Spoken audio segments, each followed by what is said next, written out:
Ah! Okay, everybody. No.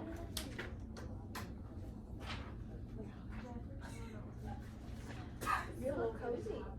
I'm ready. You ready now? Yes. Okay. Welcome, folks, to our annual Christmas theater. In this year's play, What Knows Santa Claus, we find ourselves in the living room of Santa Claus's house on Christmas Eve. As the scene opens, Santa Claus is sitting in his big chair in front of the fireplace. He's wearing his traditional costume, but he has his shoes and socks off. His feet are stuck into a basin of hot water. He is huddled down in a big red blanket, which has been thrown over his shoulders.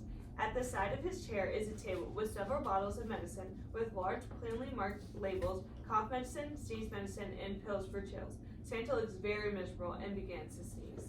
Achoo! Achoo! Mrs. Claus rushes in, carrying a big white blanket.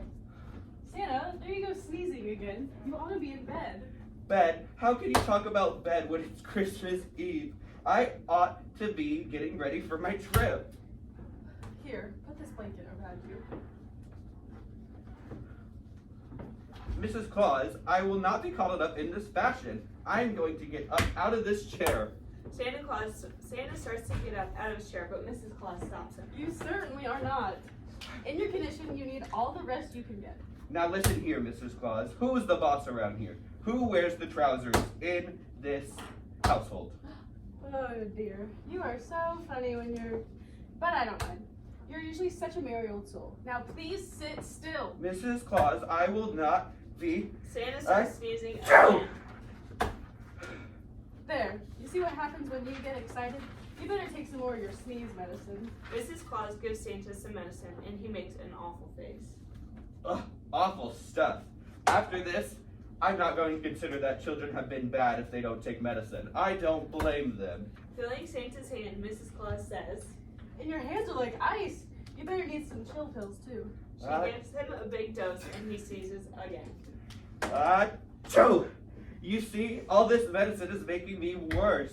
How much longer do I have to sit here dangling my feet in this hot water? I ought to be down in the workshop. The elves are good workers, but without me to direct them, they're apt to get into mischief. Why don't they come up here and report? He turns his head and shouts for his elves. Jingle, dingle, winky, blinky. Stop shouting, my dear. Santa ignores Mrs. Claus, lifts one foot out of his pan as if to get up, and yells again. Holly, jolly, mistletoe. Stop it! You'll lose your voice.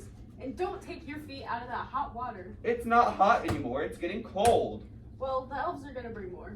What's that? Just as I thought, when they ought to be down in the workshop getting things ready, packing the sleigh. No, no. All of them are, except Jingle and Dingle. But I don't see much sense to it. If you can't go on your trip, Can't go? Woman, what are you talking about? Don't you realize it's Christmas Eve? What would Christmas be without Santa Claus? I've got millions and millions of presents to deliver. nonsense. You can't go climbing down chimneys tonight in your condition. Think of the ashes and soot. Why, you'd be sneezing all the dust up your nose. Santa sneezes again. Achoo! And besides, you'd wake up all the children with your sneezing. Well, so what? Maybe some of the boys and girls would like to see Santa Claus for a change. They'd never recognize you. Where are your twinkling eyes and the dimples they always talk about? You're in an awful humor, and besides, your nose is red. My nose is always red. It's supposed to be. But a cheerful red, not a fiery red. Here, you better blow it. Oh, very well. And don't look like such a martyr. I'm only trying to make you better. Two elves, Jingle and Dingle, enter, carrying a tea kettle of hot water and a big box labeled mustard. They look at Santa and shake their heads. Oh dear, oh dear. If Santa has the sniffles, that's very sad to see. If Santa has the sniffles, what Christmas will there be? Achoo! Jingle, dingle. Stop that nonsense. Now, quick, the hot water, the mustard. The elves run to Santa. Jingle pours some hot water in a pan, and Jingle sprinkles some mustard into it from a box. Santa starts to pull his feet from the pan and then jerks them out quickly as the elves pour in hot water. Ouch! Ouch! It's... Get out of here, both of you! But Mr. Santa, we're only trying to make you well. You ought to be down in the workshop, both of you, packing dolls, packing drums, packing candy. Yes, sir, we'll go at once. And send Winky and Blinky up here. I want to report on how things are going. It's getting late. I'll have to start soon. Yes, sir. Jingle and Dingle run out to fetch Winky and Blinky. You'll not stir an inch out of this house until you're better. It's snowing harder and it's colder than ever. I stuck my head out the door once and got icicles in my hair. What's new about that? It's always cold at the North Pole. But it's worse tonight. All the more reason to let me go. I could soon be in a warmer climate. Yeah, and catch double pneumonia. Oh, Sudden changes like that are bad for people with the sniffles. oh, stop fussing. Why did I have to catch this cold anyhow? Well, it's your own fault. I told you not to go out last night in the sleigh. But I had to exercise the reindeer.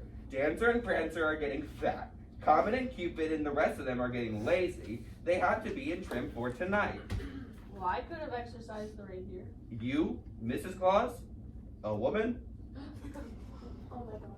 Women are doing lots of things these days, all kinds of jobs. It beats me. You go out in the world every year, and still I know more about what's going on than you do. That's because you're always listening to the radio. Yeah, and I think I'll turn it on now, Santa. It'll take your mind off things. Mrs. Claus goes across the room and switches on the radio. Immediately you hear the strains of Jingle Bells.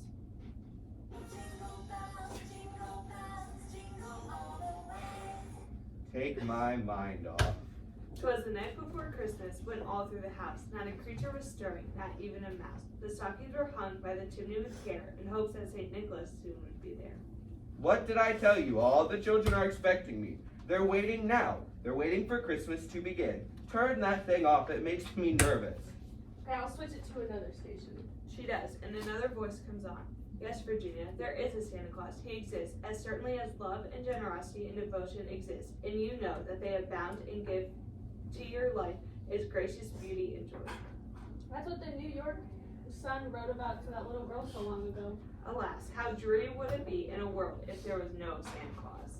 Certainly it would be dreary. Of course it would be dreary. Oh dear, I'd better turn it off. Mrs. Claus gets up and she switches off the radio. I'd like to have listened. It's so beautiful, but it's making you nervous. Naturally, at a time like this, don't you see if I don't get started on my trip soon, people won't believe in me anymore. They'll think that there isn't any Santa Claus. Well, perhaps if you didn't go this year, then they'd appreciate you more than ever. After all, you've never missed a Christmas before. And I'm not going to miss this one. Where's those elves? I thought I told them. Just then, Winky and Blinky run in, interrupting Santa. Here we are, Santa. I'm Winky. I'm Blinky. Never mind, what difference does it make if I cannot tell you apart? How are things at the workshop? All finished? What about dolls, drums, candy canes, sleds, Nintendo games? There are millions of sleds and millions of drums and millions of dolls and millions of sugar plums. Have you got some red-headed dolls? Oh yes, Santa Claus.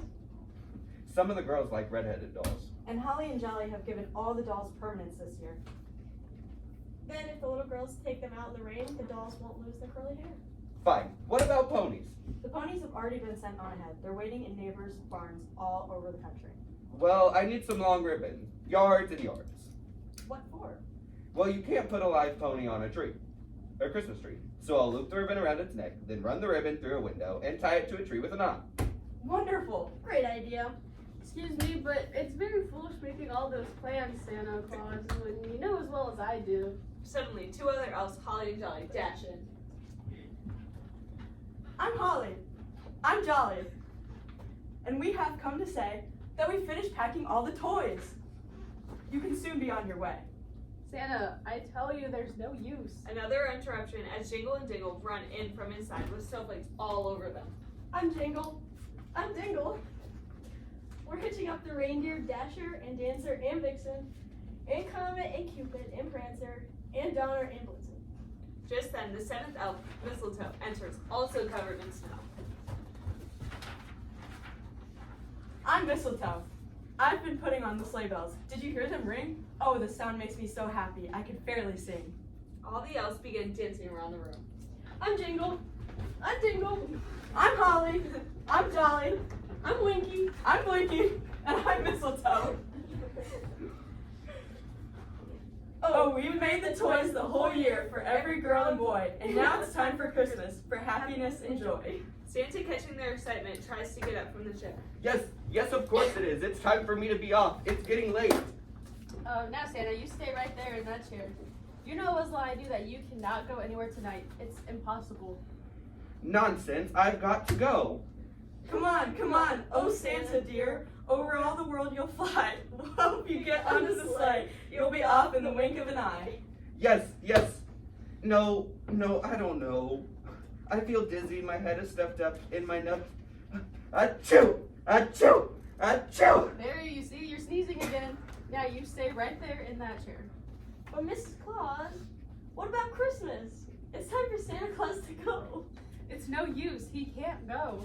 He knows that as well as I do. Here, let me tuck your blanket around you, Santa. You mean there won't be any Christmas this year? Of course there'll be a Christmas, but he won't have any part in it. Now, Santa, don't you try to get out of your chair again. Mrs. Claus tucks Santa in his chair one last time and heads out of the room. Mrs. Claus, just where are you going? Never you mind, Santa. Oh dear, no Christmas, Jolly. I can't believe it, Holly.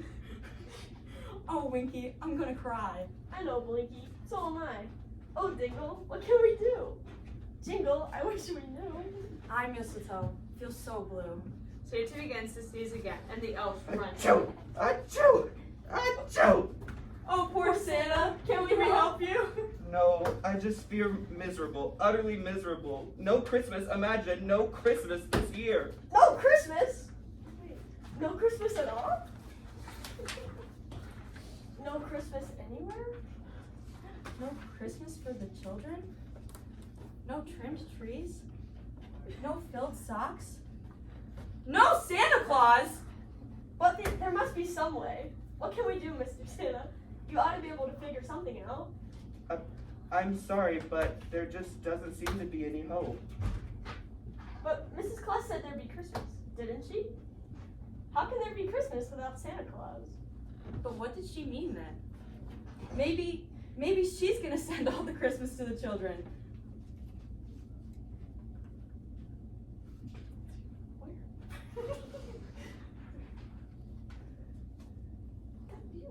Oh, well, yes, through the mail. Special delivery! No, that wouldn't do at all. The children get presents through the mail from their aunts and cousins and grandfathers. They're used to that kind of present. It wouldn't mean a thing to them. Suddenly, Mrs. Claus enters the room, wearing a long white bushy beard, just like Santa's, and dressed in one of his long red suits, a cap, carrying a big pack over his shoulders. Why, it's Mrs. Claus. And she's wearing trousers. Certainly, I'm going to deliver the presents. But, Mrs. Claus, I won't have it. You've got on my other suit. Certainly I have, as Dingle said. I'm wearing trousers. Well, I simply won't have it. I won't have it, I tell you. Such a thing has never happened in the North Pole before. Now, dear, don't get so excited. It's not good for your delicate condition. Lots of women wear pants out into the world, only they call them slacks. I'm going to do your job tonight. But it's unheard of. And while I'm gone, you and the elves can get Christmas ready here the way I usually do. Here's a list. We forgot it. Mrs. Claus hands Santa a long list of things to do. Now, no buts. Roast the turkey, fill the stockings, mashed potatoes, don't burn the gravy. Well, it's all there. Just follow directions. I know it's more work than you usually do, but at least you'll be here in the morning. I'll be back in time for Christmas dinner. I won't allow it. I won't allow you to go. Would you rather there not be Christmas and have all the children disappointed? She pauses, waiting for an answer, and hearing none, she says, I thought not. But Do not argue. Lots of women take over their men's jobs when they have to, and I ought to be on my way. But have you got the addresses? Will you know, Of course I'll know. Just stop at every house. But certain things go certain places. I won't mix them up, and even if I did, someone might like a surprise. Yes. A surprise. Mrs. Claus starts for the door, but turns once more for a last word. Well, I'm off. And if any child peeks, there'll be no harm done. I guess I can pass for Santa Claus. Merry Christmas! The elves all run to the window and relay information to Santa Claus, who is leaning forward in his chair anxiously. She's climbing into the sleigh. The reindeer are all pawing and prancing now. She's getting all wrapped up in the big blanket. She looks merry as can be. Her eyes are twinkling, and her nose is getting red from the cold. She's off. There they go. Listen. In the distance, you can hear Mrs. Claus's voice calling to the reindeer. Now Dasher, now Dancer, now Prancer and Vixen. On Comet, on Cupid, on Donner and Blitzen. Yes, there's going to be a Christmas after all. Yes, but dear me, I don't know what to think. Of course I'm glad children are going to have Christmas, but to have Mrs. Claus take my place? It's alright. Just this once. Just for this year. Santa thinks this over very carefully. You can never tell with women. Now she may want to do it every year. You'd be surprised. She's getting more and more publicity all the time. Last year, several store windows featured Mrs. Claus. Oh, but you too. I'll bet. Mr. Claus. Of course. There'll always be a Santa Claus. And there'll always be a Christmas. Merry Christmas! Merry Christmas! Merry Christmas to all!